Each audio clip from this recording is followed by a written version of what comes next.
En el año 2017, en el 5º aniversario de la Reforma, muchas congregaciones, también escuelas, facultades, también la Iglesia Católica y otras instituciones de cultura me invitaron a dar conferencias sobre la Reforma. Estuve, creo que 4 o 5 veces también con este ciclo de varios temas en Martínez, y una de las cosas que siempre volvía a surgir era: ¿no tiene un libro sobre esto? Y le tuve que decir que no. En el 18 no pude escribir el libro porque seguían las invitaciones sobre esta temática. En el 19 sí empecé a estudiarlo a fondo para volcar estas cuestiones de la Reforma tan interesantes a un libro, y finalmente en mayo del año pasado, en 2 meses, escribí un libro que se llama Yo pinté a Lutero, porque no quería hacer un libro meramente de información histórica, sino contar una historia que es también el estilo de la Biblia, donde no hay muchas afirmaciones dogmáticas, sino que se cuentan historias, relatos de la vida de la gente, que es siempre lo más fascinante. Y para presentar el libro y también para divulgar esta cuestión de la unión de la pintura, en este caso, con el mensaje de la Reforma y con toda la historia, con los altibajos, con las luces y también con las sombras, tengo preparado entonces esta conferencia.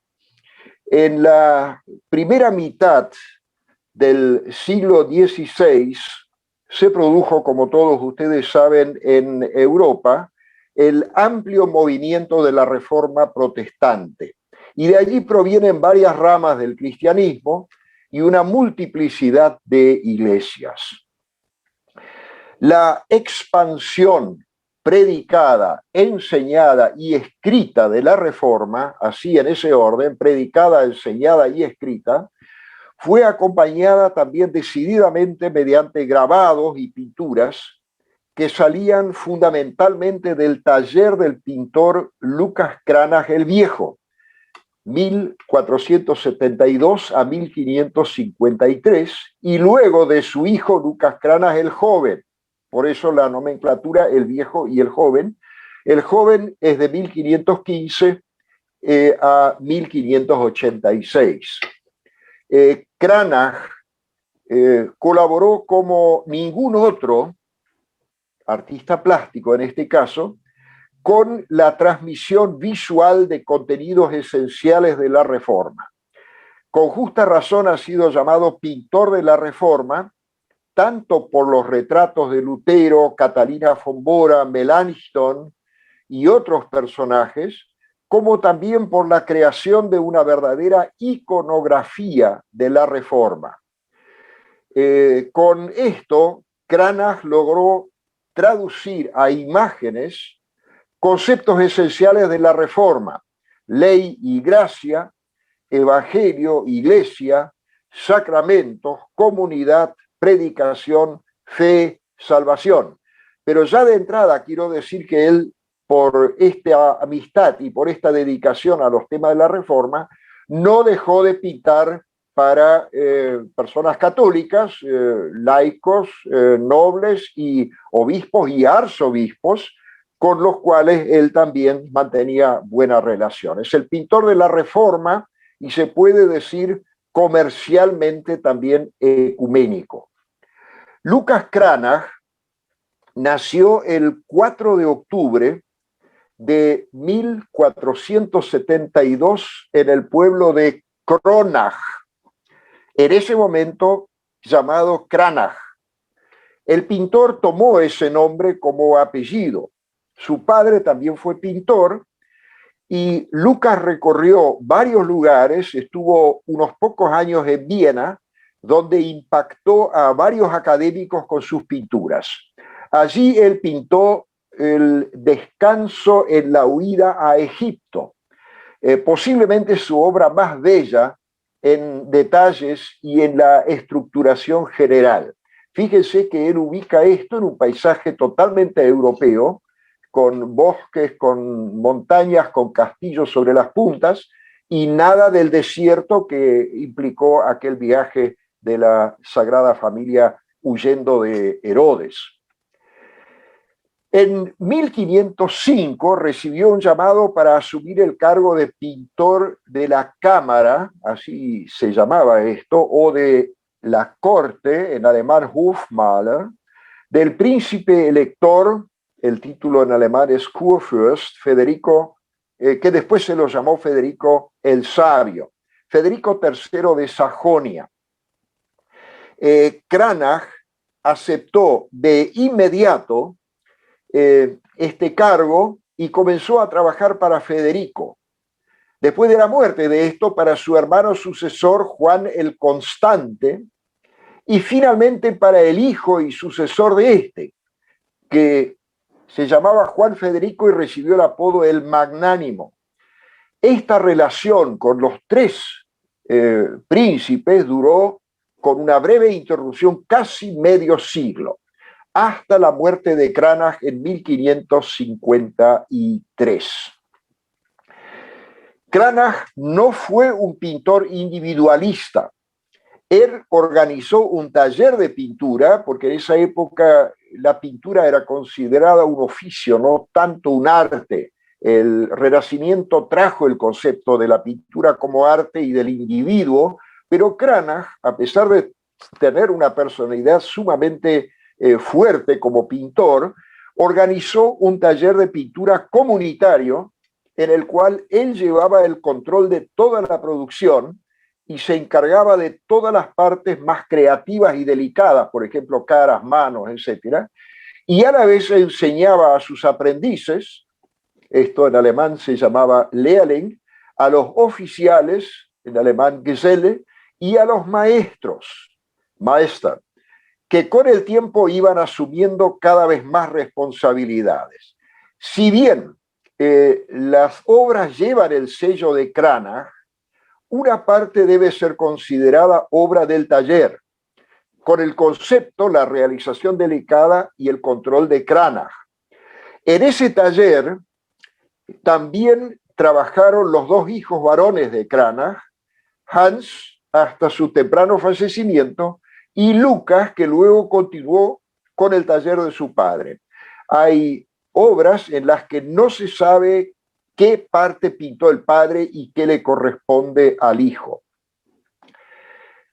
Esta es una vista de la casa donde funcionaba el taller y también vivía Cranach, que ha sido declarado patrimonio y hay una fundación que mantiene esto en la ciudad de Wittenberg.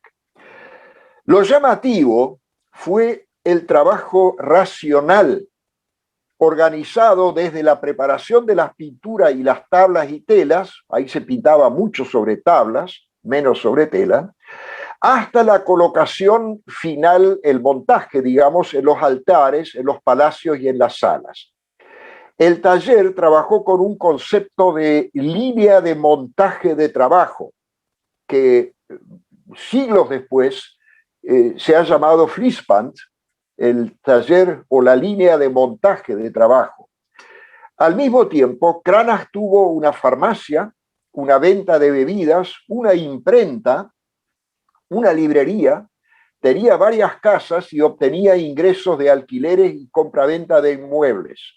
Fue concejal de su ciudad y 3 veces intendente. Y además de trabajar para el príncipe elector, por contrato, él podía realizar también obras para clientes privados, que fueron muy numerosas. El aprecio que gozó este pintor de parte de su príncipe se manifestó en el hecho de que el elector le otorgó a Cranach en 1508 un escudo para sellar la documentación. Cranach, que había rubricado sus trabajos y pinturas con las iniciales L y C, Lucas Cranach, comenzó a usar este escudo para signar las obras que salían de su taller, incluyendo así todo el equipo, o sea, la marca de su taller era su propio escudo. En el mismo año, 1508, llegó a Wittenberg el monje Martinus Luther de la ciudad de Erfurt para estudiar teología y dictar una materia. En 1509, el elector, que después lo conocemos como el gran protector de la Reforma, y que era un gran coleccionista de reliquias, encargó a Cranach una tarea enorme: preparar un catálogo del centenar de relicarios muy sofisticados para la próxima exhibición de su colección. Las reliquias eran restos óseos de santos, telas que habían estado en contacto con el cuerpo del santo, ya sea en vida o en muerte, y otros objetos. La Grey católica, que los miraba con fe y devoción, recibía entonces indulgencias. En 1509 el elector poseía 5.005 reliquias, que están todas enumeradas en este catálogo. Posteriormente llegó a tener más de 19.000. En la confesión ante el sacerdote, el pecador recibía absolución y se le cancelaba el castigo eterno, pero todavía faltaban las penitencias como satisfacción. Estas debían pagarse en el purgatorio. Como la feligresía tenía un enorme miedo al purgatorio, Fegefeuer, la Iglesia católica salió en su ayuda con la institución de las indulgencias, una especie de reducción, si lo queremos llamar así, de los actos penitenciales y las penas temporales. Cuando alguien recibía la indulgencia después de la confesión, recibía el perdón de todos los pecados, los mortales y los veniales, hasta el momento presente y también a la hora de la muerte. Así la Iglesia durante mucho tiempo ofrecía un consuelo al temor de la gente. Lamentablemente, pronto se descubrió que las indulgencias también se podían vender. Esto fue lo que provocó la reacción de Lutero en 1517. Por ese tiempo, el monje cambió su apellido Luder por Luther, y durante un breve tiempo intermedio firmó algunas cartas con el nombre de Eleutherius, una forma latinizada del término griego que significa liberado, befreit. Él finalmente quedó con la forma Luther, de mayor elegancia en esos tiempos. De esos años iniciales de la Reforma datan varias obras de Cranach. La crucifixión de Cristo, la Virgen María y el niño con un ramo de uvas, y una serie de grabados en madera, de las que después se sacan copias, con el título La Pasión de Cristo. Quiero recordarles que Durero, que es casi contemporáneo, no del todo, pero casi con Cranach, también tiene un álbum, diríamos hoy, sobre la Pasión de Cristo, la pequeña pasión y la gran pasión. Cranach también se empezó a dedicar a dibujos de personas desnudas, empezando con Adán y Eva en el paraíso. Les recuerdo que esto que se llama xilograbado es una copia en papel de un dibujo hecho con un cuchillo especial sobre una tabla de madera que se entinta y luego se usa como un sello para imprimir. También hay grabados en cobre, incluso en acero, pero la mayoría de lo que hizo él eran sobre madera. Algo especial en ese mismo año fue el primer desnudo que pintó Cranach fuera de Adán y Eva. Venus con Amor. Este chiquitito es la figura correspondiente a esta mitología griega y se llama en latín Amor. Este cuadro que ustedes ven ahí fue el primer desnudo al norte de los Alpes, fuera de Adán y Eva. Durante años, Cranach, que lo conocemos tan bien por los cuadros de Lutero y de la Reforma, siguió pintando desnudos de mujeres por encargos de nobles y ricos.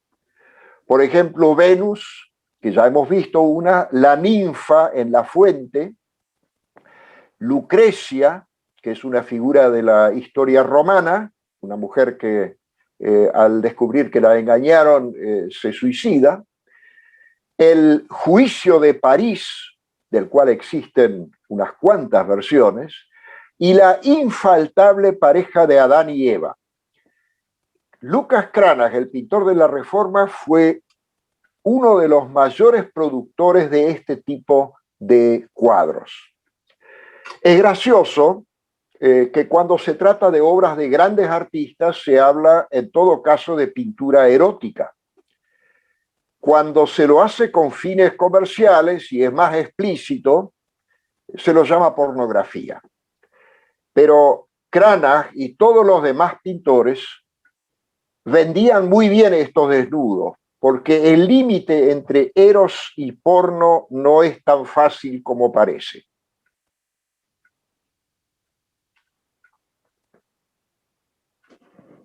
Y ahora pasamos a la Reforma, Martín Lutero.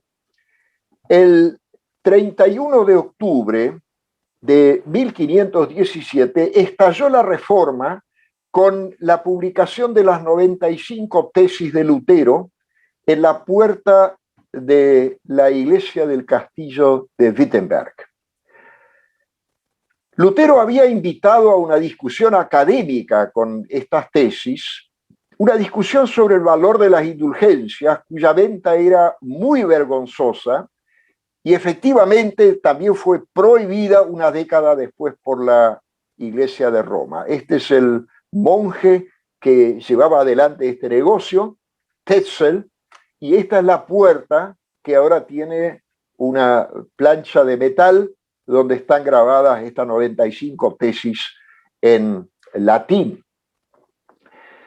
Paralelamente, en el mismo año, Cranach pintó un cuadro, mejor dicho, un cuadro en varias versiones que después fue repitiendo, que en realidad no tiene nada que ver con la Reforma. Se llama La pareja desigual.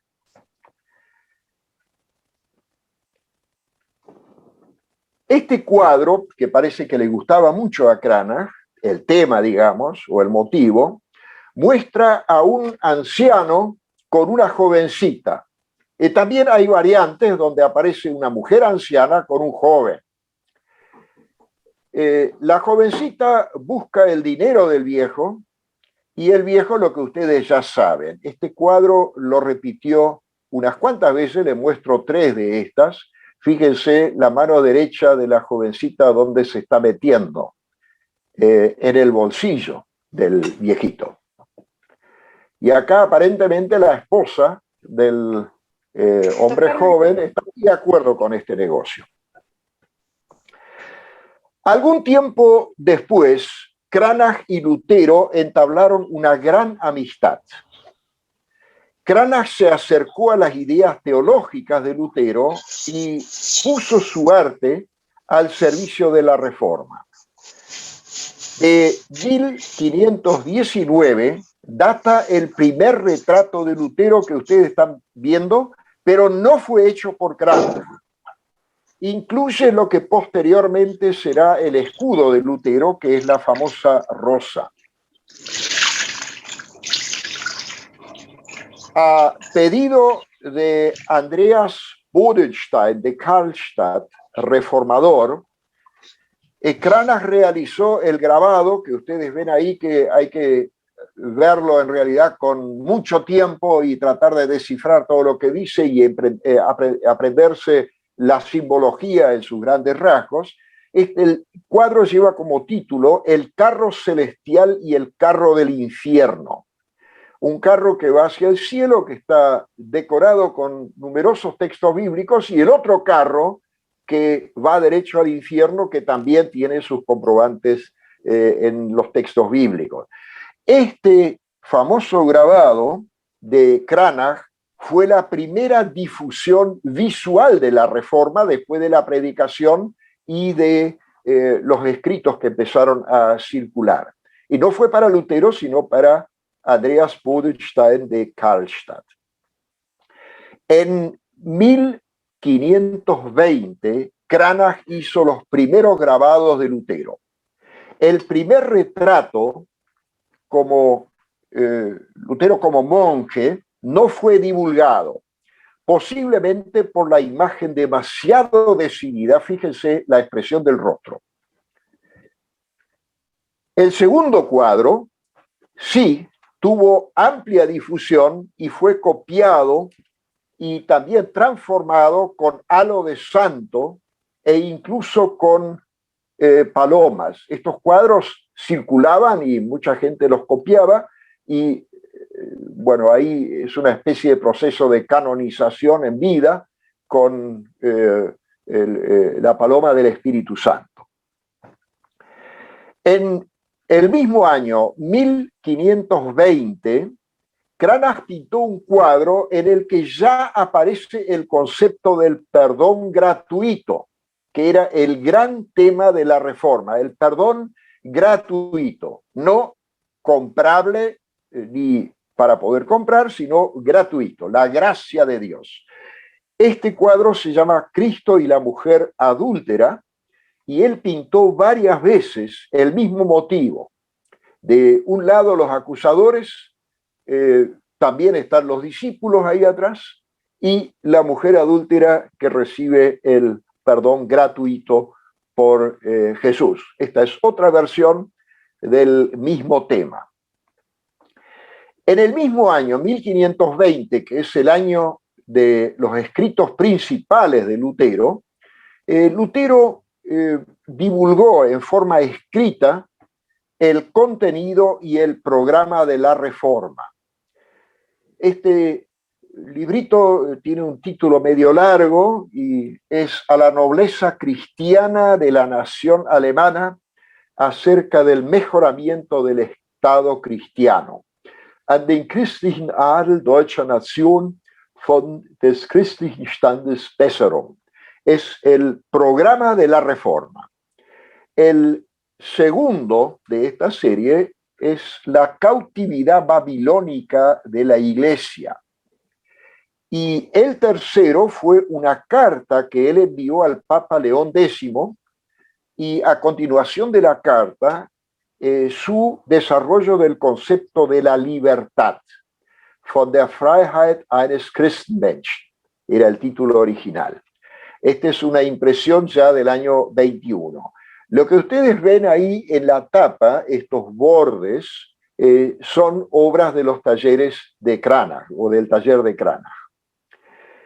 Para presentar a Lutero como monje erudito, doctor en teología, Cranach lo retrató totalmente de perfil, mientras todos los demás retratos siempre son de 3/4 de perfil, ya sea de derecha o de izquierda. Lutero, el doctor, tiene un aire de maestro de la Iglesia. No es el monjecito peleador, sino el experimentado religioso. Tiene la sotana del monje, el ornato, y Cranach hizo 2 versiones de este grabado, uno con fondo blanco y el otro con fondo negro, que incluso da mayor realce al doctor.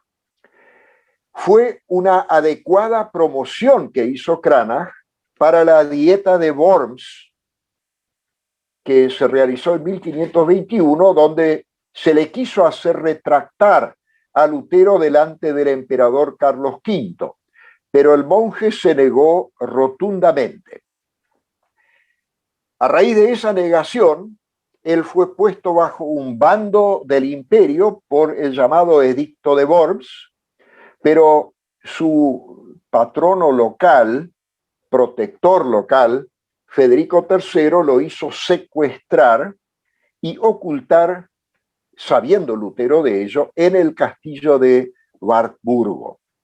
Allí, Lutero escribió una serie de textos y tradujo en 11 semanas el Nuevo Testamento del griego a buen alemán, desencadenando con esto la avalancha de traducciones de la Biblia desde los idiomas originales a un idioma tras otro.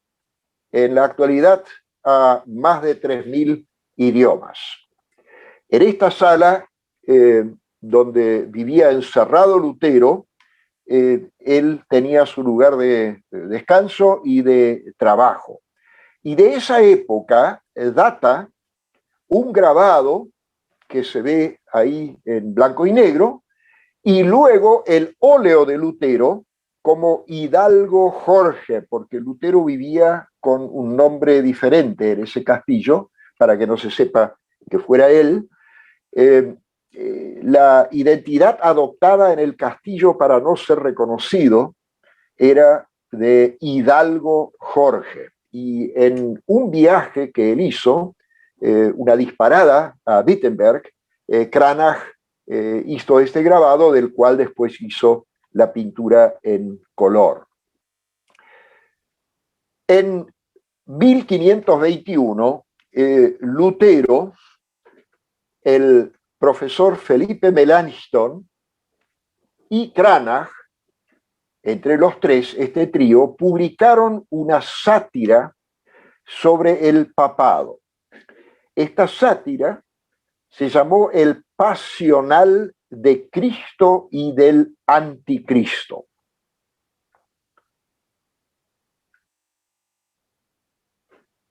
En esta sátira, con ideas de Lutero, toda la parte gráfica de Cranach y una serie de explicaciones de Melanchthon, se confrontaban las actitudes de Cristo con las del Papa de Roma de ese momento.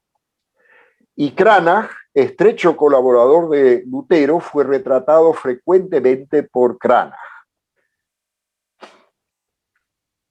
Hay siempre de un lado una escena de la vida de Cristo y del otro lado una escena de Roma.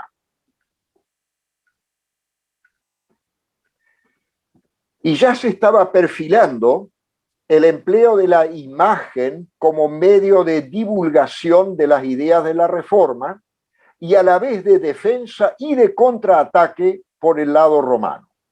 Una de las más famosas caricaturas es esta, que lleva como nombre el Papasno de Roma. Papasno es una traducción del original alemán Papstisel y del ternero monje, Mönchskal.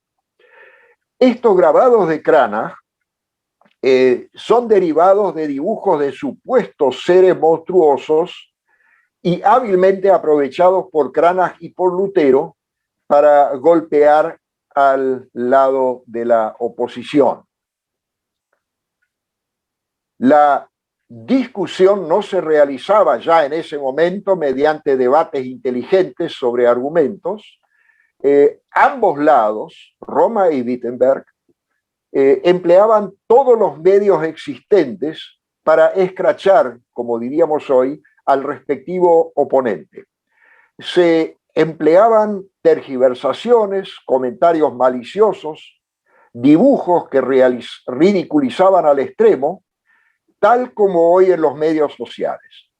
La imprenta, inventada apenas 7 décadas antes por Johannes Gutenberg, brindó la posibilidad de divulgar rápida y masivamente tanto los textos, breves como también más voluminosos, y también dibujos por todas partes de Europa. Los libros, panfletos, escritos volantes y hojas sueltas no respetaban ningún límite en el afán de rebajar y de anular al otro, incluso con inventos de leyendas.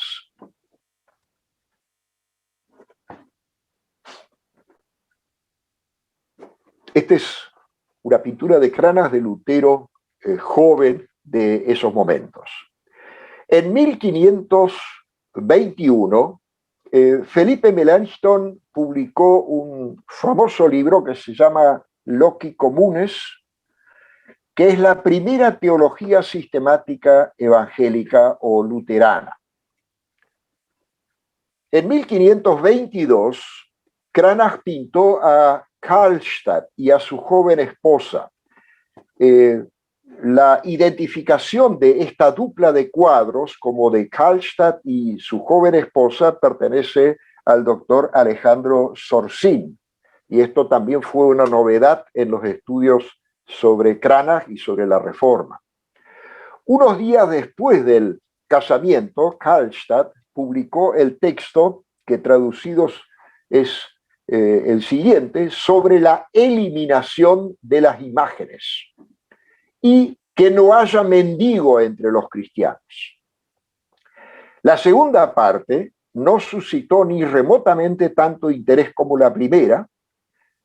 La primera se oponía a todo tipo de imágenes en la iglesia. Bajo la palabra imagen, Lutero usa la palabra Bild o el plural Bilder. Se entendían pinturas, estatuas, crucifijos, candelabros, todo tipo de decoración. Y Karlstadt se oponía a esto por considerarlos ídolos cuya adoración estaba prohibida en la Biblia. El llamado iconoclasmo, la destrucción de imágenes, ya tenía una historia de muchísimos siglos. En el primer milenio ya se fogoneaban con esta temática. Y con las nuevas ideas de la Reforma, el iconoclasmo se extendió por toda Europa y en Wittenberg, Lutero llegó a frenar a tiempo este movimiento luego de algunos primeros desmanes. Lutero consideraba que mientras no se adoraban a las imágenes, su uso era lícito, ya que podían ayudar a dirigir la atención del creyente a lo que representaba el cuadro o la estatua. Esta es la posición luterana. La posición reformada de Zwinglio, Calvino y muchas iglesias evangélicas es de un radical rechazo a todo tipo de imágenes en la iglesia y para el uso religioso. En 1522, ustedes ven que cada año hay un montón de novedades, fue publicado el Nuevo Testamento alemán de Lutero en la imprenta de Cranach y contó con ilustraciones en el Apocalipsis y en las letras iniciales de los libros bíblicos. Cranach se basó en los grabados de Durero para el Apocalipsis e hizo diversos cambios. El impacto de este Nuevo Testamento fue inmenso. En muy poco tiempo se había vendido la primera edición y en diciembre ya salió la segunda. Esto se repitió numerosas veces. Existían ya antes de Lutero 18 versiones de la Biblia en alemán y eran traducciones muy literales del latín y no de los idiomas originales, que son hebreo y algo de arameo para el antiguo y griego para el nuevo. Lutero optó por traducir de las lenguas originales, el griego y el hebreo con algo de arameo. Él buscó y creó términos y formulaciones adecuadas y escribió un alemán comprensible para la mayoría de la población de habla alemana desde el norte hasta el sur, lo cual no era nada fácil porque no había un idioma estandarizado. Pero esto es para otro momento donde podamos hablar de la Biblia. Reitero que estas ilustraciones de Durero sobre el Apocalipsis sirvieron a Cranach para hacer las ilustraciones para el libro del Apocalipsis en la edición del Nuevo Testamento. En Pascua de 1523 se produjo un revuelo en Wittenberg, otro revuelo más, podríamos decir. Llegaron monjas que habían huido del convento escondidas en un carro. Y eso empezó a ser muy habitual una vez que Lutero planteó que el ingreso al convento debía ser voluntario y jamás obligado, pues la obligación invalidaba los votos monásticos. Numerosos monjes y monjas aprovecharon la ocasión para deshacerse de una situación muy agobiante. Para los que llegaron a Wittenberg, pronto se encontraron esposos, menos para Catalina de Bora. En 1500 1825, los levantamientos de campesinos en todo el territorio alemán fueron sofocados con extrema crueldad por los ejércitos de los príncipes y la batalla final fue la de Frankenhausen. Lutero intervino primero con una exhortación a la paz y al no surtir efecto esta, con un durísimo panfleto contra los campesinos sublevados, con el título Contra las hordas ladronas y asesinas de los campesinos. Esta es una foto de una película que se hizo años atrás sobre esta batalla, la última batalla donde los ejércitos de los príncipes liquidaron a los campesinos que apenas tenían armas muy rudimentarias y herramientas de trabajo.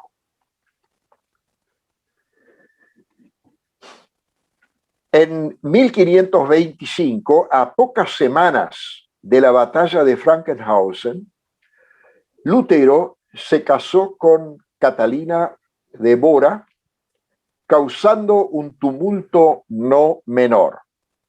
Este casamiento de Lutero con Catalina fue la creación de la Casa Pastoral Evangélica, una institución que duró prácticamente medio milenio y que recién sobre fines del siglo XX comenzó a dar lugar a otros modelos de relación entre los cónyuges, donde una parte es pastor o pastora. Cranach retrató muchas veces a esta nueva pareja, mostrando así que estaba legalmente casada. El casamiento de Lutero y Catalina se conmemora actualmente en Wittenberg todos los años en junio con un festejo de 3 días. En 1527, Cranach retrató a los padres de Lutero, Hans Luder y Margarita Lindemann. Ambos rostros llevan las huellas de preocupaciones, trabajos duros y mucha reflexión sobre la vida, y al mismo tiempo reflejan las personas contentas con la vida, sumamente orgullosas de su gran hijo.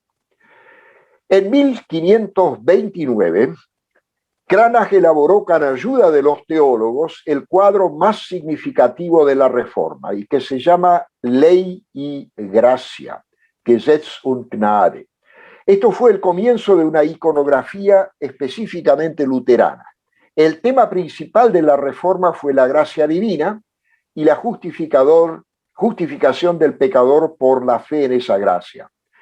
Cranach bosquejó este cuadro en 2 mitades, con el árbol de la vida entre ellas. A la izquierda, el lado de la ley, a la derecha, el de la gracia o el evangelio. El pecador Adán, perseguido por la muerte y el diablo, está por caer en el fuego del infierno. Del otro lado, Juan el Bautista, que a veces está en el medio del cuadro también, ubicado entre la ley y el evangelio, le enseña a Adán a mirar hacia el crucificado. El crucificado es la figura dominante y está del lado de la gracia. Su sangre cubre a Adán y así se salva. A su vez, Cristo está presente como resucitado que vence al diablo y a la muerte. Con su fe en el evangelio, el pecador finalmente se vuelve justo y salvado. Cranach pintó varios ejemplares de este mismo tema y todas tienen alguna pequeña diferencia, estas pinturas, pero el tema es siempre el mismo. En el mismo año, Cranach ilustró el llamado Pasional, un librito de oraciones con una sección con la historia bíblica para niños.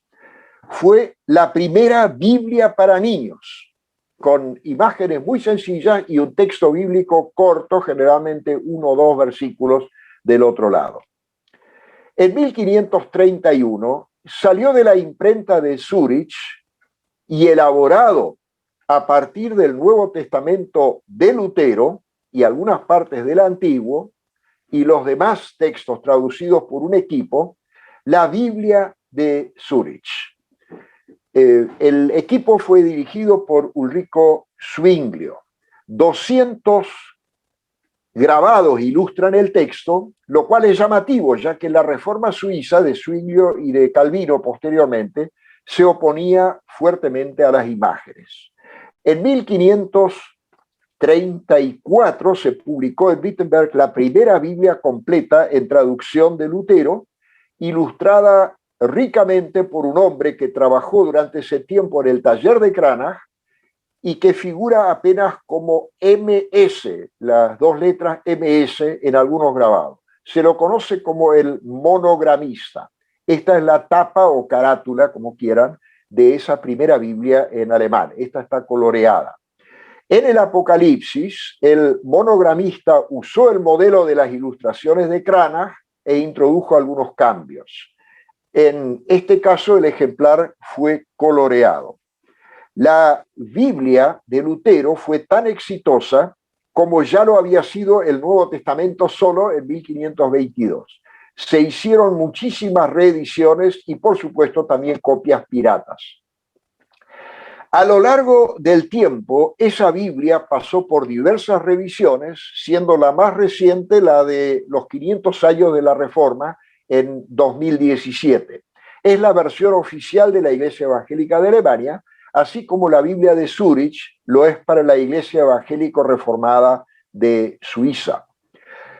Luego de pintar numerosas duplas de Lutero y de su esposa, arraigando así la legitimidad del matrimonio pastoral en el imaginario de la gente, a partir de 1532 Cranach se dedicó a enraizar la importancia teológica del equipo de Lutero y Melanchthon, con cuadros que muestran a estos dos teólogos. Cranach pintó numerosos retratos de la Virgen María. Este es muy célebre, es la Virgen debajo de los abetos. En 1537, Cranach terminó el cuadro más famoso de la Virgen María. Ella está sentada con su hijito parado sobre su regazo, tiene cabellos largos sujetados por una vincha, luce un vestido azul oscuro brillante con una capa de color rojo intenso. Un velo transparente cubre la cabeza de María y la del niño. La Virgen María acá no lleva ningún atributo clásico que la identifique, salvo la combinación de colores rojo y azul en su vestimenta. O sea, no hay corona, joyas, halo, angelitos, paloma, nubes, decoraciones, leyenda. El niño abraza la cara de su madre y la mira tiernamente. La madre, por su parte, mira al espectador y le muestra al niño ofreciéndoselo como salvador. Este cuadro así armado, estructurado, refleja la comprensión que tenía Lutero de la Virgen María, una mujer humilde, la madre amorosa. Lutero honra a María como Virgen, Madre de Dios, Madre de todas las personas y también modelo de vida piadosa y de fe. Una frase de Lutero sobre María dice así: María no quiere que tú vayas a ella, sino que vayas a Dios por medio de ella. Así la obra siempre sigue siendo la obra de Dios y el Salvador sigue siendo el Salvador. Este cuadro pasó posteriormente al duque y obispo católico de Passau y de allí a la catedral de Innsbruck. Se lo conoce como el cuadro María Hilf, María ayuda. Fue copiado centenares de veces. Las copias se encuentran en numerosas iglesias de Europa.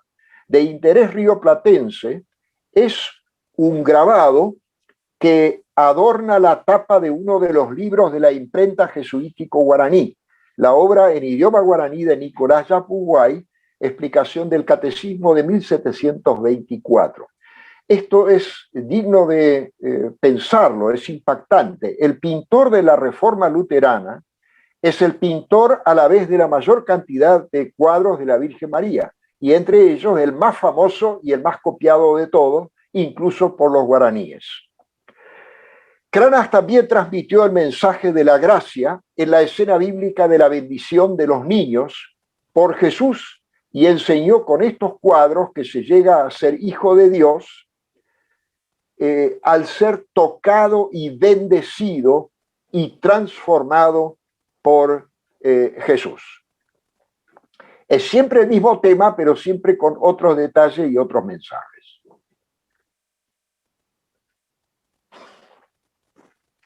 En los siguientes años, Cranach siguió pintando cuadros excepcionales con el mensaje de la Reforma.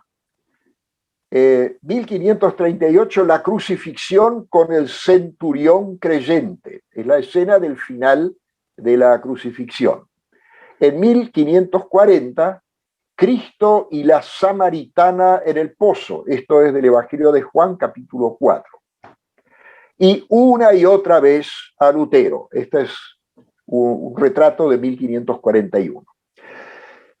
En 1546, el 18 de febrero, falleció Martín Lutero, hallándose en su ciudad natal de Eisleben. El pintor Furtenagel hizo un dibujo del finado sobre su lecho de muerte. Los restos fueron llevados a Wittenberg y recibieron sepultura el 22 de febrero debajo del púlpito de la iglesia del castillo de Wittenberg, que es la iglesia de las 95 tesis. Allí ustedes pueden ver esa tumba. Cranach tomó como base el dibujo hecho por Furtenagel y pintó un cuadro muy detallado, Lutero en el lecho de muerte. El reformador fallecido y vestido con la camisa mortuoria yace con rasgos faciales tranquilos y relajados sobre la almohada. El espectador tiene la impresión de que Lutero está durmiendo. Su rostro transmite una inmensa paz.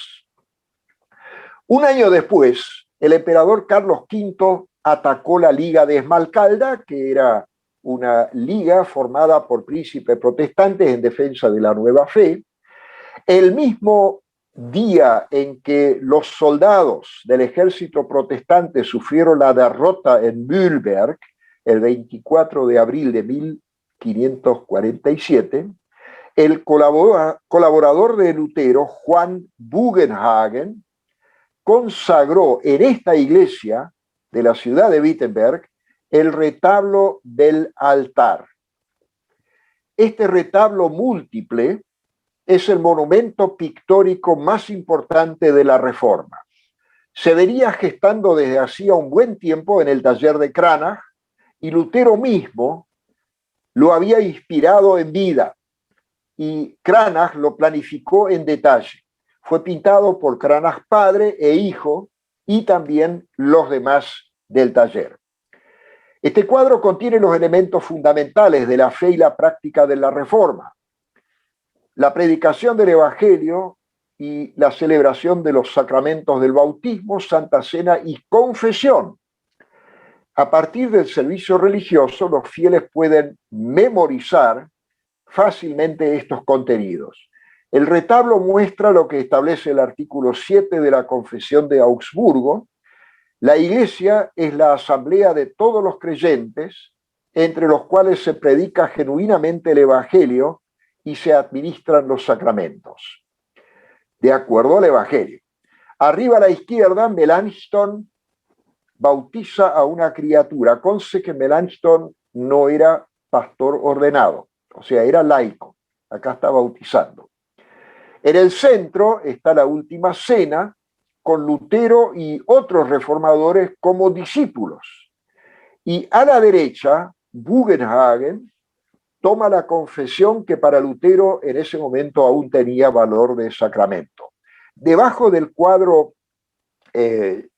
central se halla el espacio que se llama predela. Allí clásicamente se solía pintar al Cristo muerto. Cranach optó por una novedad total.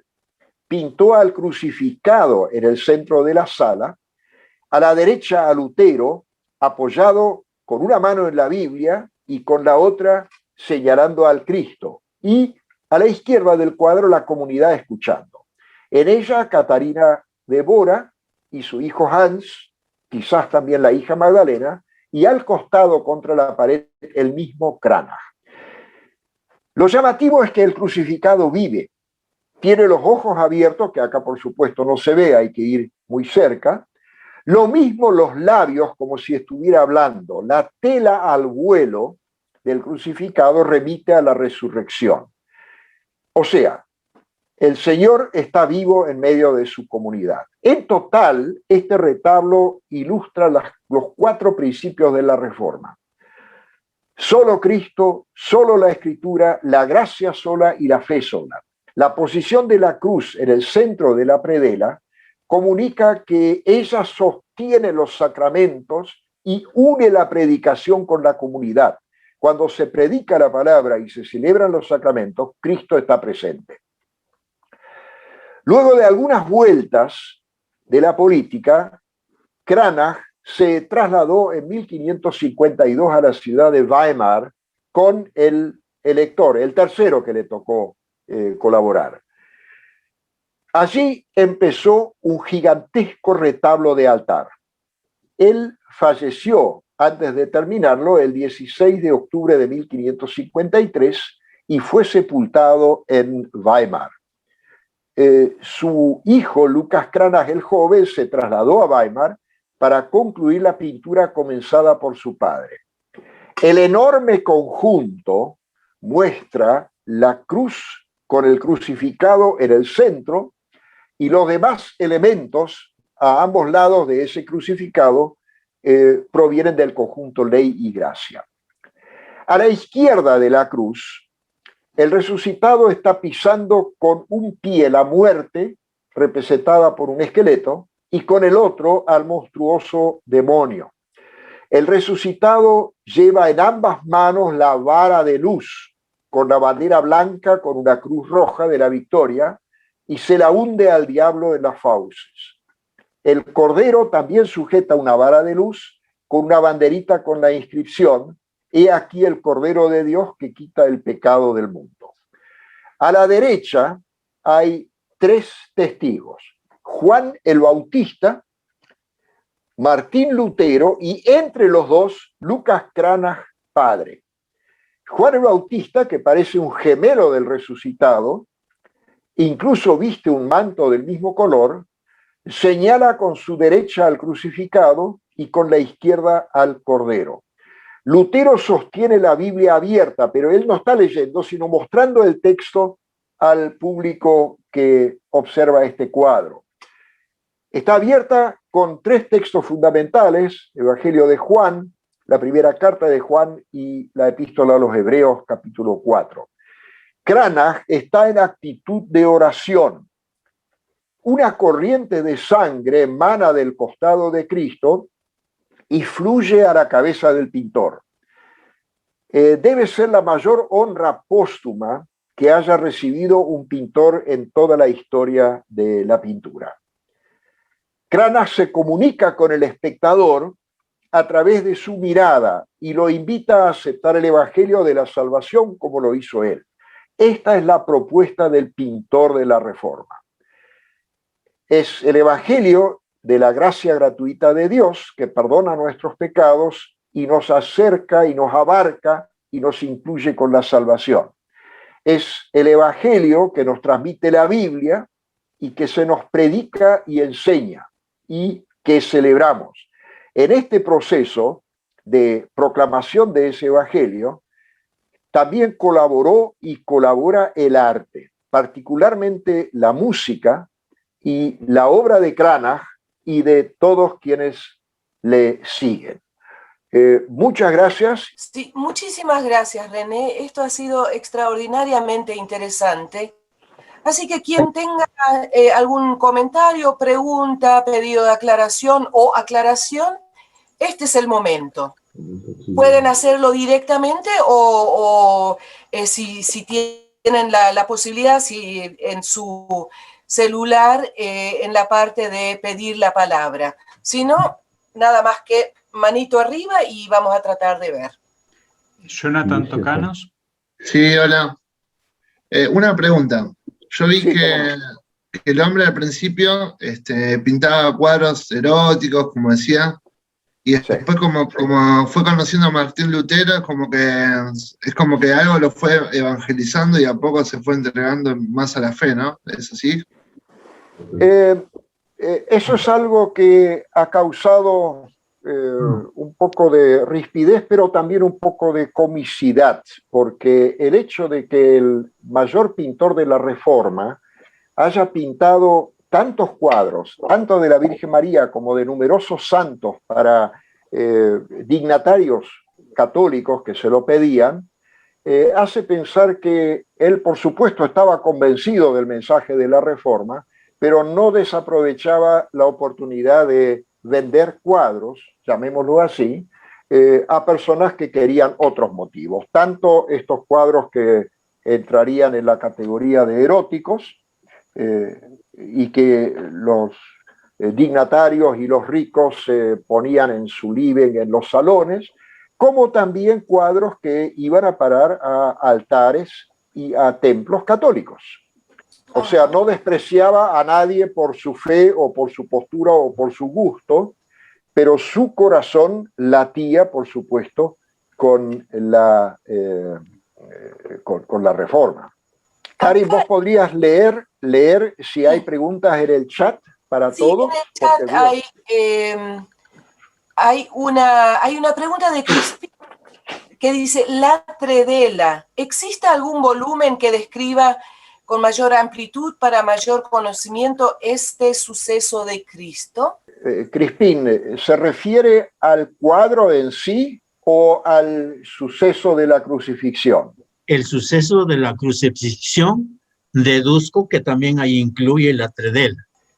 Mire, son dos cosas. Sobre la crucifixión de Cristo hay numerosísimos estudios, comentarios bíblicos, hay análisis sociales, sociopolíticos, históricos, económicos, ideológicos, qué significaba la crucifixión, cómo eran los procesos judiciales que llevaban a la crucifixión, etcétera. Ahí hay una biblioteca inmensa.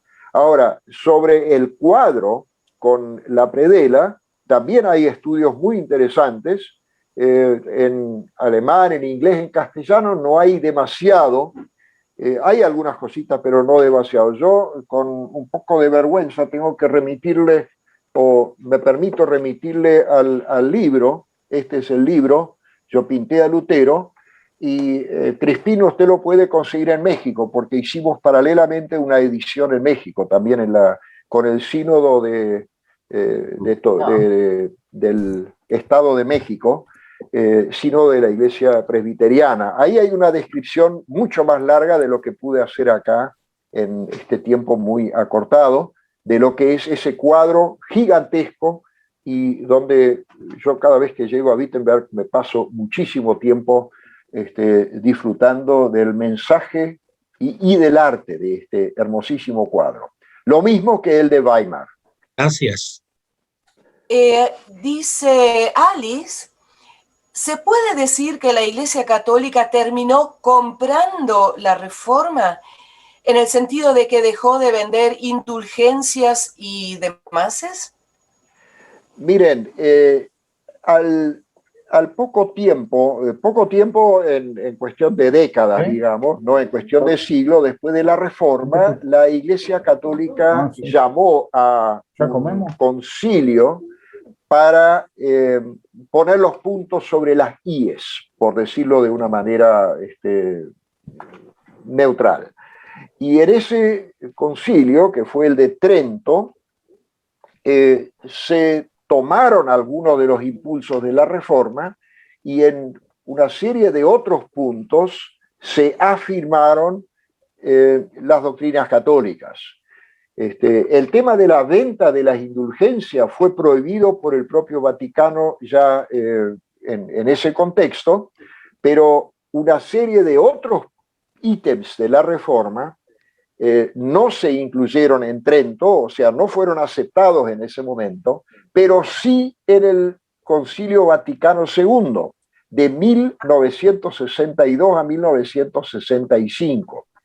El tema de la Biblia traducida de idiomas originales, la Biblia en la mano del pueblo, que todo el mundo tenga Biblia, la misa en el idioma del respectivo país o de la respectiva colectividad o nación o etnia que lo hable. Pero había una traducción de la Biblia, que es la Nácar Sí. Colunga, que fue anterior No, al... eso fue anterior, exactamente. Eso fue anterior. Y creo que se empieza a generar el comité que va a realizar la Biblia de Jerusalén, antes de exactamente, la década del 50. Sí, esas dos traducciones son anteriores y hay otras traducciones hechas de la Vulgata, que empezaron en la misma época de la Reforma y que existieron durante mucho tiempo. Pero el impulso principal para divulgar la Biblia, ponerla en la mano del pueblo cristiano católico, eso se dio con el Concilio Vaticano. Y el hecho de dar la misa en el idioma del país, vernáculo. Dar vuelta al altar y un montón. Exactamente, exactamente. René, en este contexto de las indulgencias, yo no sé si hasta hoy, digamos, pero hay ciertas condiciones bajo las cuales todavía existen indulgencias. Sí, yo me acuerdo hace algunos años el tema de la declaración del Año Santo, que no sé si fue en el 2000 o cuándo, y todo eso acompañado por indulgencia. Y tenemos una miembro acá en Martínez que, digamos, heredó de alguna manera de su esposo una carta de indulgencia. Que no hace... Interesante. Interesantísimo. Acá hay dos iglesias en la ciudad de Buenos Aires que todavía las siguen otorgando. Sí, no, las indulgencias siguen existiendo, pero lo que no existe más es la venta. Lo que Lutero atacó en un primer momento fue la venta. Después cuestionó también el tema de la indulgencia y dijo que esto no hacía falta porque con un arrepentimiento sincero y un cambio de vida se logran las cosas existencialmente que la indulgencia no la puede dar. Digamos, haciendo algunos actos como una peregrinación en el Año Santo, pero no a partir de la apuesta de dinero, en ese sentido. No, exactamente, exactamente. Después, ¿sí? Perdón. Adelante, dale, sí. Adelante. Después pregunta Martín y Diana si Lutero usó otros seudónimos. Yo me imagino que esto tiene que ver con lo que explicaste al principio, esto de su apellido original Luther, Eleuterios y después Luther. Sí. Supongo, Martín, que tiene que ver con eso, ¿verdad? Sí, lo que él usó varias veces en escritos o cuando hablaba era también su título. Para entender esto, que esto no es una fanfarronería, sino que hay una antigua tradición que en este caso se mantiene hasta hoy en Alemania. El título del doctor llega a formar parte del nombre de la persona. Okay. Si se demuestra que lo plagió, como se ha demostrado en unos cuantos casos en los últimos tiempos también en Alemania, le quitan eso y no lo puede llevar más. Pero las veces que Lutero habla del doctor o que firma como doctor Martinus o simplemente como el doctor o uno de los dos, Luther o Martín o Martinus, no es fanfarronería, sino es todo un derecho que él tenía para usarlo, pero no es un seudónimo, es parte de su nombre. Y el doctor, sí, yo me refería el doctor aparece varias veces, sí, adelante. Como se llamaba Hidalgo Jorge, eso no, lo llamé seudónimo, pero a lo mejor no es lo correcto, no es la forma correcta. Sí, el Hidalgo Jorge, por el patrono de la localidad, él adoptó el nombre de Hidalgo Jorge, pero solamente para el tiempo en el que él estaba confinado, digamos, voluntariamente. Él había aceptado esto, por supuesto. Después, cuando vio que su presencia en Wittenberg era más importante que su propia vida, abandonó el castillo, se fue a Wittenberg para intervenir en una serie de movimientos que se estaban produciendo allí, muy peligrosos según su opinión, para frenar desbandes, etc. Ahí dejó de usar ese nombre Junker Jörg, o sea, Hidalgo Jorge, y eso fue nada más que para la etapa de su confinamiento. Él hablaba de esa etapa como Patmos, de Patmos, Juan, el autor del Apocalipsis, que está recluido en Patmos, confinado por el Imperio Romano posiblemente, en la isla de Patmos, y escribe el Apocalipsis. Entonces Lutero se imaginaba, pongámoslo así, que su enclaustramiento en ese castillo era algo similar. Entonces él usa también esa imagen, acá estoy en mi Patmos. Ah, ok. Interesante. Gonzalo puso una frase en el chat que dice, Luthers firma en la Biblia. No sé, Gonzalo, si vos querés ampliar un poquito eso, Claro, Martin Luther. Tengo una Biblia de Lutero de comienzo del siglo XX. Martin Luther, con apóstrofe S. Lutero siempre consideró que esa traducción era suya. Incluso cuando se hizo una vez un plagio, él se enojó, pero después dijo, bueno, así por lo menos aprenden buen alemán y una buena traducción de la Biblia. Y el nombre de él figura en las Biblias, en la Biblia alemana, en la traducción de Martín Lutero, o la Biblia alemana de Martín Lutero. Y no, se me escapó un poco en qué momento empezó a generarse el ataque a las imágenes, a los cuadros, con la destrucción. O sea que eso fue todavía en Wittenberg o fue mucho más tarde. Sí, no, eso fue en Wittenberg, eso fue en el año 2021, cuando esto se empezó a gestar, en el año 20 y 21. Pero básicamente en el año 21, el escrito de Karlstadt fue una especie de detonante para eso. Esto fue en el año 22, ese escrito que se llamaba sobre la eliminación de las imágenes, von Abtuchung der Bilder, es la palabra que se usaba para decir eliminación, Abtuchung der Bilder. Y esto fue el detonante, pero el problema de las imágenes, como les dije, no es algo que es típico de la Reforma, porque venía arrastrándose desde hace muchos siglos atrás, y había otros movimientos de la Reforma, de pre-Reforma, que también rechazaban las imágenes. Pero los desmanes que se organizaron, ahí estamos en el año 21 y 22. Pero después fue sobre todo Calvin, digamos, con la Iglesia Reformista, que lo siguió. Exacto. Zwinglio, pedido de palabra. Zwinglio en Zurich predicó en esta misma línea y fue mucho más radical. Por eso digo, lo que llama la atención es que la Biblia de Zurich, bajo la dirección de Zwinglio, que se elaboró ahí en todo un equipo, cuyo texto es de Lutero, básicamente en el Nuevo Testamento y en varios textos del Antiguo, tiene 200 imágenes. Eso es una de las lindas contradicciones, toda la historia está llena de contradicciones, esta es una de las lindas. O sea, el lugar geográfico en el que más se combatieron imágenes, algunos de estos grabados que yo les mostré, muestra cómo cortan con sierra imágenes, con el hacha las sacan de la iglesia, etc.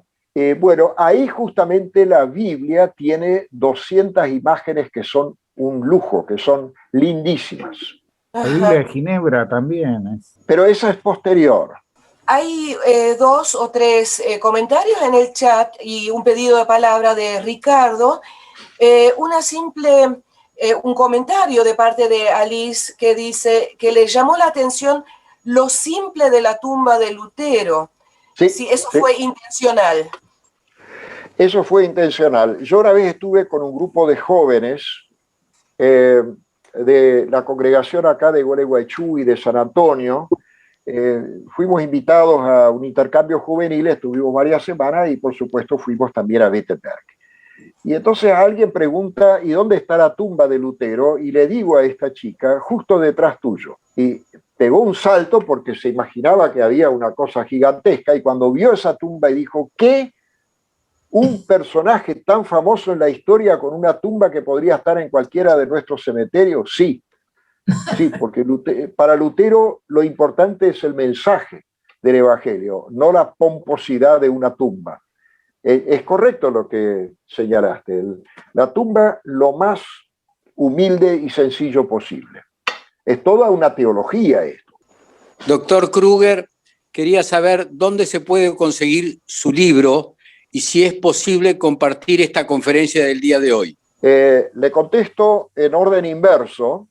La conferencia de hoy va a estar en el sitio de YouTube de la iglesia, y quizás le puedo pedir a Peter y a Karin que después pongan el enlace en pantalla para que todos los que se interesen puedan escucharla de vuelta o trabajarla o lo que quieran. En cuanto al libro, yo en los últimos 20 años estuve muchas veces en Martínez y agradezco las invitaciones, pero desde el año pasado hasta este año no fue posible organizar algo allá. Yo cada vez que iba llevaba libros. Lo que yo pienso hacer ahora, si la pandemia merma y si sobrevivimos, llevar un stock de libros a Martínez y ponerlos ahí en consignación para que quien las quiera, quien quiera un ejemplar lo pueda comprar ahí. El libro por ahora está en el stock principal, está acá en mi casa en Gualeguaychú, pero en el primer viaje a Buenos Aires pienso llevar una buena partida. ¿Quién hizo la pregunta dónde vive? Acá en Boulogne, pero a través de la pastora Karin seguramente podré tener acceso a su libro. Le agradezco muchísimo. Perfecto. En el chat hay un agradecimiento de Luisa que dice buenísima exposición de un tema tan interesante, pero tocado solo pocas veces. Muchísimas gracias y bendiciones para todos. Muchas gracias, Luisa. Muchas gracias. Después Crispín pregunta, ¿Cranach es el pintor por excelencia de todas las imágenes, con excepción de su hijo? No, hay que decirlo al revés. El hijo sigue a Cranach, pero el padre tiene un toque levemente superior que el hijo. Efectivamente, Cranach, como estuvo digiriendo y asimilando el mensaje de la Reforma y estuvo metido en todo porque no era una cuestión de estar sentado solamente en el atelier y dedicarse a la pintura, él estuvo muy comprometido con la ciudad, con lo social, con la política de su momento, etc.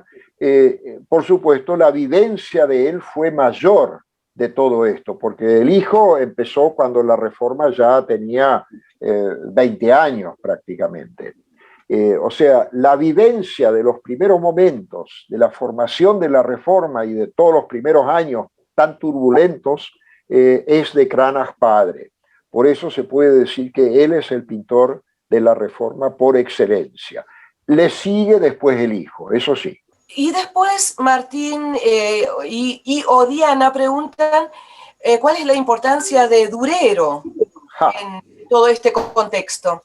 Espectacular. Si tuviéramos tiempo les cuento todo lo de Durero también. Porque para entender a Cranach hay que tener primero un bagaje de Lutero, de Durero en la valija de la historia y del arte. Miren, sobre Durero, 3 o 4 cositas. Durero fue llamado por el príncipe elector Federico III para ocupar ese cargo de Hofmaler, del pintor de la corte. Y no lo aceptó porque el príncipe había puesto las condiciones de trabajo de que él tenía que hacerse cargo de todo lo que el príncipe le mandaba hacer. Por ejemplo, pintar trineos, rejas de algún portón importante, cuadros para el casamiento del hijo, máscaras para fiestas, cortinados, y Cranach hizo todo esto, y por cada obra cobraba. O sea, no tenía reparo de hacer cualquier trabajo que le encargaba. Y esto Durero no lo quería asumir porque quería dedicarse solamente a su arte.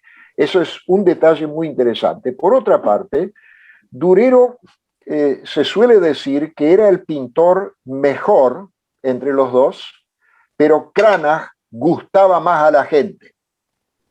En alemán, Dürer war der Bessere, aber Cranach der Beliebtere. Era el más querido por la gente.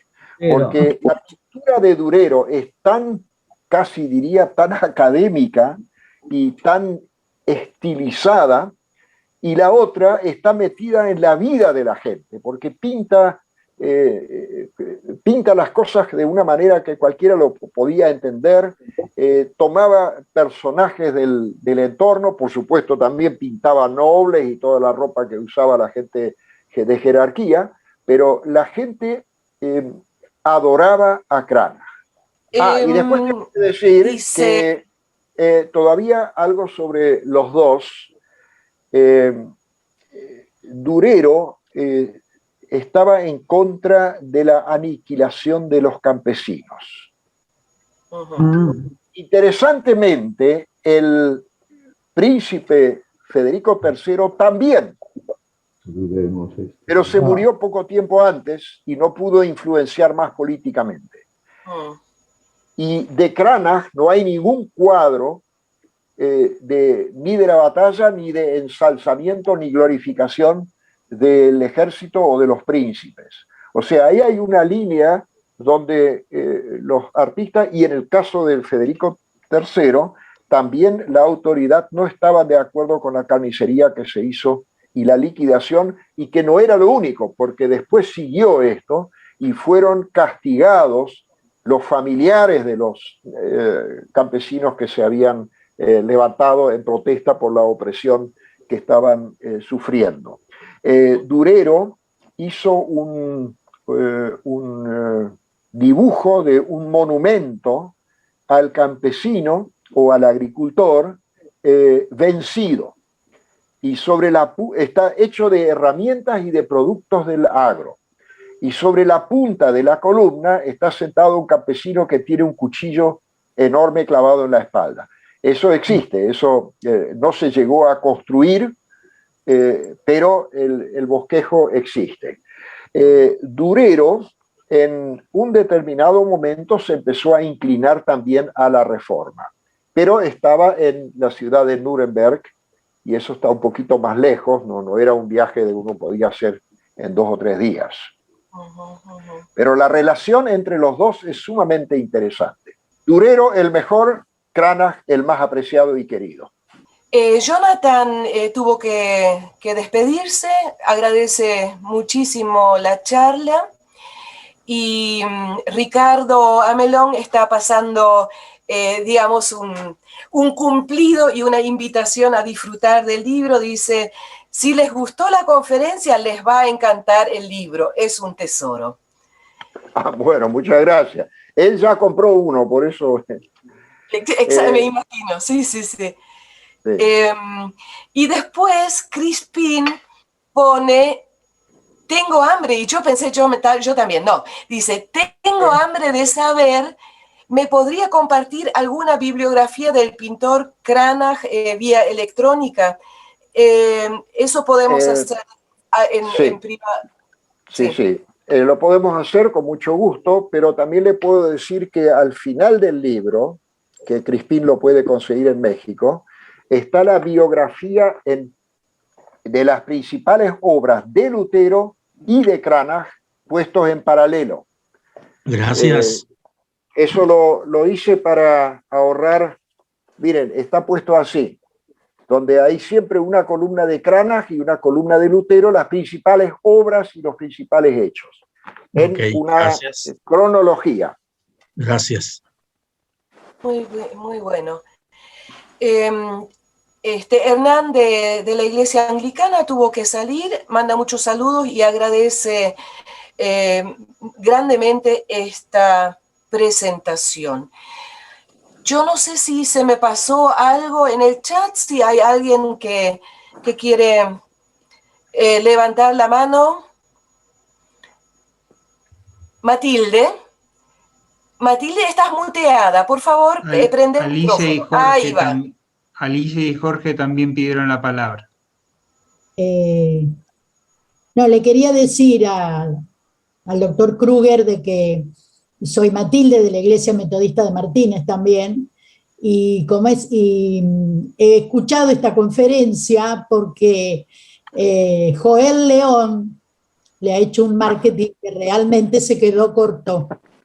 Así que por eso he llegado hasta usted a través de él y quedo altamente agradecida y un honor haberlo escuchado. Muchas gracias, Matilde. Y gracias a Jorge también. Alice. Queríamos preguntar, hola, ¿por qué pintó tanto a Lutero Cranach? ¿Eran amigos? ¿Cuál era el...? Sí. Por ese lado, sí. Ellos habían entablado una amistad muy profunda. Linda pregunta. Sí. Esa amistad los llevó a entusiasmarse por el mensaje de la Reforma y bueno, él vio en eso una posibilidad de colaborar desde su arte con la divulgación de lo que él empezó a apreciar para su fe. Perfecto. Eran amigos personales, exactamente. Muchas gracias. Yo quiero agradecer la moderación, que es difícil porque somos un grupo muy heterogéneo, y bueno, por supuesto, la presentación de René, que siempre muy bien presentada. Gracias. Gracias, Martín. Gracias por el interés de todas las personas presentes hoy. No, fue muy agradable. Muchas gracias. En el chat el pedido de que organicemos prontamente otra conferencia y así lo vamos a hacer. Gonzalo dice, agradecido por la conferencia del doctor Kruger, me tengo que retirar. Helga, vos saludaste. Ya, muchísimas gracias. Muy interesante. Bueno. Chao. Sí, Hilde. Bueno, mira, a mí me quedó resonando algo, ¿no? De las pinturas. ¿Por qué en un principio se pintaban tantas imágenes de la Virgen y después de golpe se empiezan a sacar de los templos, ¿no? ¿Cuál es la relación entre una época y la otra? ¿Usted se refiere a los templos católicos? No, católicos o protestantes, pues yo estuve en Alemania en Holanda. Ahí no hay figuras en los templos. Iglesias luteranas con imágenes. Destrozadas. Sí, en las iglesias luteranas prevaleció esta idea de Lutero de que no hay nada contra la imagen mientras la feligresía no la adore. O sea, mientras no convierta la imagen en el objeto de su fe personal o de su relación con lo divino, la imagen para Lutero es una ayuda, porque la imagen remite, en este caso, al verdadero objeto de la fe, que es Dios, la Trinidad, etc. O al tema que la imagen está representando, la bendición de los niños, el perdón, etc. En cambio, en las iglesias reformadas no hay imágenes, no hay cuadros ni hay estatuas. Y si usted estuvo en Holanda las iglesias tienen otra arquitectura y son las típicas iglesias reformadas que no tienen ninguna imagen. Tal es así que en la época de Zwinglio, él hizo sacar los órganos de la iglesia y se destruyeron muchos órganos. Algunos órganos más chicos sobrevivieron en sótanos o en galpones porque la Iglesia reformada prohibía eso. Eso después, esa disposición se ablandó y hoy hay otra vez órganos en la Iglesia de Suiza, pero es como un péndulo, de un extremo, bueno, se fueron a otro extremo, y creo que se puede decir históricamente que los extremos siempre son malos y peligrosos. Ya sea la idolatrización de una imagen es peligrosa, pero también la destrucción de la imagen, porque no aporta, más allá de satisfacer la bronca, el odio, la rabia contra una determinada práctica religiosa. Ahí me parece que la postura de Lutero, que la imagen es parte de nuestra vida, es muy sana. Él incluso dijo algo sobre este tema, porque él escribió varias cosas sobre las imágenes, donde se adelantó en 400 o casi 500 años a la actual neurociencia. Él dijo, cuando alguien me dice cruz de Cristo o nacimiento de Cristo, en mi cerebro, en mi mente, se forma automáticamente una imagen de un niño que yace en un pesebre, o de la madre que lo sostiene, o del crucificado que está clavado en la cruz. Eso se forma en mi cerebro. Y a partir de ahí puedo comprender lo que se me predica y puedo adorar a Cristo.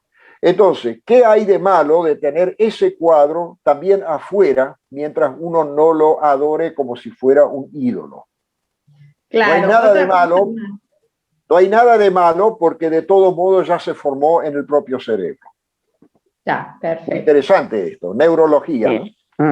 O sea, la diferencia entre venerar y adorar, que muchas veces se desdibujó. Sí, Lutero no habla ni de venerar ni de adorar, sino de usarlo como una ayuda para la construcción o la identificación de la fe. ¿Sería como una intermediación o una cosa así? No, ¿o no, una visualización. Ah, perfecto. Una visualización. Si usted quiere explicarle a una criatura que es un auto, la criatura tiene que ver un auto si nunca lo ha visto. O si le quiere explicar lo que es una licuadora, y con la palabra misma la criatura no puede arreglársela, tiene que ver una imagen o tiene que ver una licuadora. Entonces, las enseñanzas de la religión se visualizan mediante una ayuda visual. Y yo quiero agregar acá también una ayuda auditiva, porque la música también crea imágenes, por supuesto imágenes auditivas, y nos puede ayudar a entender el Evangelio. Por algo a Bach se le dio en el siglo XX el nombre del quinto evangelista, porque supo traducir el Evangelio a sonidos, armonías, historias contadas a través de sonidos. Genial. Gracias. Helga Molter, vos habías pedido la palabra. No más también para agradecer, y fue muy interesante, y esperemos que lleguen los libros para acá, así que los podemos conseguir, sería bueno. Muchas gracias, pero hay una pregunta más y tengo que pedirles 10 segundos porque hay alguien que pidió algo que se lo voy a mostrar.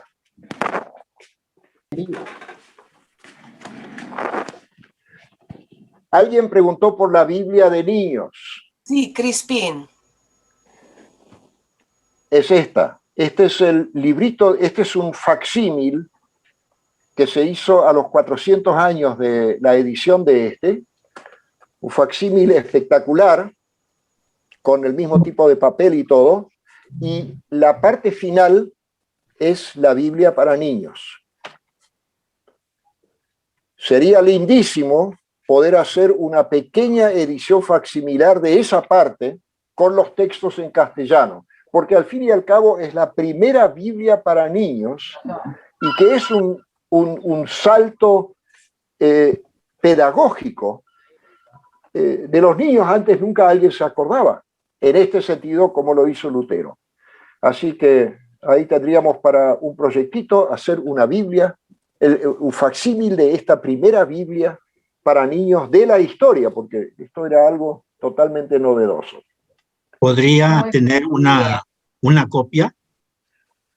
De esto, bueno, este libro ya tiene casi 100 años, este librito.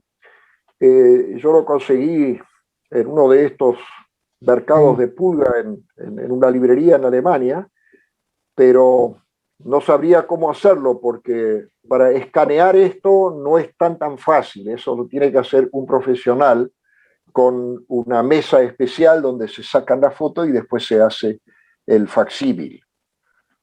Pero podría quedar como desafío. La parte textual se puede llegar a hacer y tenerlo como un elemento de apoyo para los padres con los chicos. Sí, son siempre directamente textos bíblicos, versículos bíblicos. Sí, yo creo que en este momento para la catequesis familiar, para la cual Lutero después también escribió el Catecismo Menor, esto hoy día no sé con las imágenes y con ese texto bíblico si en este momento, digamos, apoyaría mucho la catequesis familiar. Es un interés creo que más histórico, ¿no es cierto, Crispín? Es un interés histórico y estético, porque uno puede tomar ese librito y verlo y disfrutarlo. Sí. Ricardo está pidiendo la palabra. Doctor Kruger, si mal no recuerdo, hay un cuadro del emperador Carlos V montado a caballo como vencedor de la batalla de Mühlberg. Quería saber si en esa batalla por un lado estaban los campesinos y por otro lado estaban las fuerzas imperiales con los príncipes y los nobles alemanes. Los campesinos habían sido liquidados 30 años atrás en la batalla de Frankenhausen. En esta batalla de Mühlberg, que significó también la caída de Wittenberg al bando del emperador, no estaban los campesinos, sino los dos ejércitos de los dos bandos, el bando evangélico, los príncipes evangélicos que habían organizado un ejército, y el bando del emperador Carlos V. Lo interesante es, ahí, bueno, Victoria Gerhardt mandó un saludo. Muchas gracias, Victoria. Quiero decirles que lo interesante es que el emperador Carlos V, cuando se enteró de que el pintor estaba ahí todavía en la ciudad y que todavía podía moverse, lo invitó a su campamento. Porque años atrás, Cranach había hecho un cuadro de este que después iba a ser Carlos V, cuando tenía 8 años, o 10 o algo así.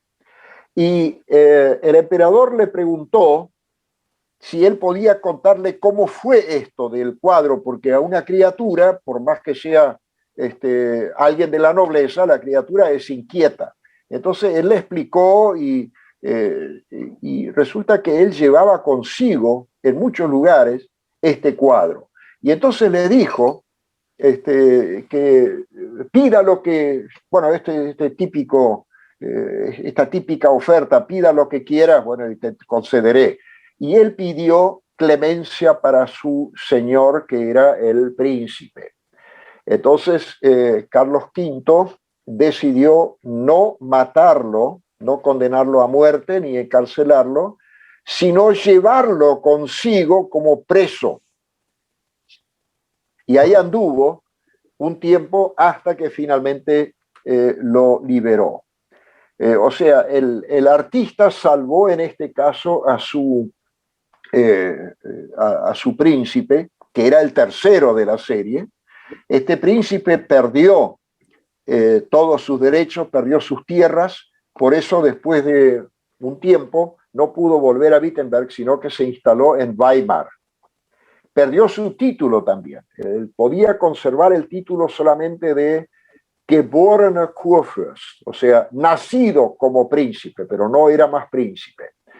Y para este príncipe, los hijos después encargaron el retablo del altar de Weimar, cuando se murió el príncipe. Después se murió Cranach, padre, y el hijo terminó de pintar ese último cuadro que yo también les mostré. O sea, la historia de la Reforma con la historia del arte, con la historia política y militar, es todo un gigantesco tapiz con muchas cosas dolorosas, pero también con cosas realmente fascinantes, con cosas muy humanas y también cosas inhumanas. Gracias, René. Acá dice Crispín, si desea saber sobre A pareja desigual, su bibliografía. Se lo voy a tener que mandar. Crispín tiene mi mail y mi WhatsApp, entonces que me mande un mail pidiéndomelo, porque hay un artículo muy interesante escrito en español por un estudioso de Cranach sobre esta pareja desigual. Gracias, gracias. Muy bien. ¿Alguien más? Ahora los veo todos en una pantalla. Ya quedamos en una pantalla y ya no en dos. ¿Alguien más que desea acotar algo? Muchísimas gracias. Fue interesantísimo. Un aplauso, ¿se puede aplaudir? Por supuesto, muchas gracias. Muchas gracias. Bueno, yo personalmente quiero repetir la gratitud hacia René y prontamente vamos a organizar algo nuevamente así. Es muy enriquecedor, muy interesante. Y en estos tiempos donde a veces somos todos monotemáticos con el único tema que nos preocupa hace tantos meses, hace mucho bien abrir la mente, pensar otras cosas. También quiero agradecer especialmente a mi colega Peter Rochón, porque yo todavía no estoy muy canchera con el tema de la organización del Zoom y las imágenes y todo eso, y eso es mérito absoluto de Peter, en un día que es especialmente doloroso para él, porque se dieron algunas circunstancias en los últimos tiempos, aparte de apenas estar saliendo del COVID.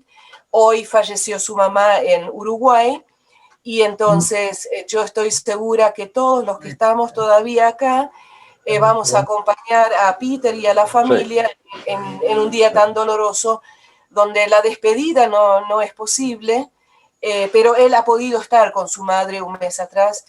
Así que una gratitud muy grande para Peter también, y un pedido al buen Dios que lo consuele como solo él lo puede hacer. Muchas gracias, Peter.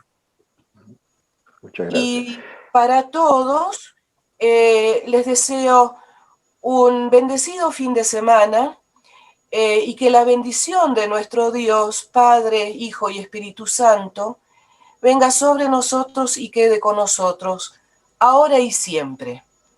Amén. Chao, chao. Muchas gracias, Karin. Gracias, Peter. Gracias a todas las personas que hoy se pudieron conectar y las que hicieron tantas preguntas y tantos comentarios muy enriquecedores. Y me permito tentarlos con algo, porque ya lo hemos hablado con Karin y Peter. Ellos me pidieron también en algún momento una charla sobre otro tema que tengo para ofrecerles. No sé si se puede leer ahí. Yerba trágica, el calvario del Mensú. Ok. ¿Te acuerdas lo que eran los Mensú? 100 años atrás, la tragedia del Mensú. Bueno, acá la historia del Mensú, presentada en forma de una historia de vida de un Mensú sacrificado en las selvas de Misiones, Paraguay y Brasil. Un poco lejos de Wittenberg, pero es nuestra historia también. También, y todo tiene que ver con todo. Bueno, que estén bien y hasta la próxima. Que lleguen bien a casa todos. Sí. No se pierdan en el camino. No, no. Ahí está Peter. Hola, Peter. Sí, hola, No sé. Peter. Que esté muy buen descanso para todos. Muchas gracias, Peter.